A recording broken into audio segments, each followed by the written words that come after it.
cuộc sống bao nhiêu nhưng hiếm nghĩ rằng trên đường dài ngài biết ân còn nhiều điều đuối xa ngã nổi trôi. Xin hãy dẫn con đi qua muôn ngàn gian khó, hành trang trên vai con mang theo lời Chúa. Này là đời con vẫn xác buồn xin sao ngài mãi, dù mà cuộc sống trôi theo ngày vất vả gian lao. Con xin hiến dâng tuổi trẻ con với bao khát vọng, xin hãy cho con lòng kiên vững giữa đời hôm nay.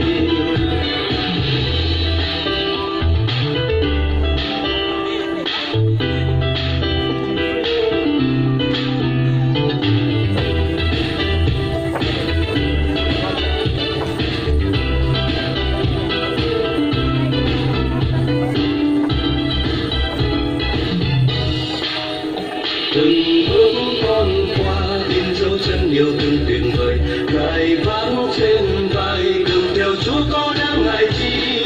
Xin hãy dẫn con đi qua muôn ngàn gian khó, hành trang trên vai con mang theo lời Chúa.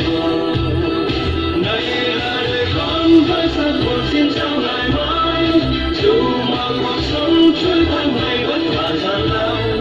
Con xin hiến dâng tuổi trẻ con với bao khát vọng, xin hãy cho con lòng kiên vững giữa đời hôm nay. Này là đời con với rất buồn xin chào ngài mãi, dù mà cuộc sống trôi theo ngày vất vả gian lao. Đời con xin hiến dâng tuổi trẻ con với bao khát vọng, xin hãy cho con lòng kiên vững. Đời con với rất buồn xin chào ngài mãi, dù mà cuộc sống trôi theo ngày vất vả gian lao. Con xin hiến dâng tuổi trẻ con với bao khát vọng, xin hãy cho con lòng kiên vững giữa đời hôm nay. Con xin hiến dâng tuổi trẻ con với bao khát vọng, xin hãy cho con lòng kiên vững giữa đời hôm nay.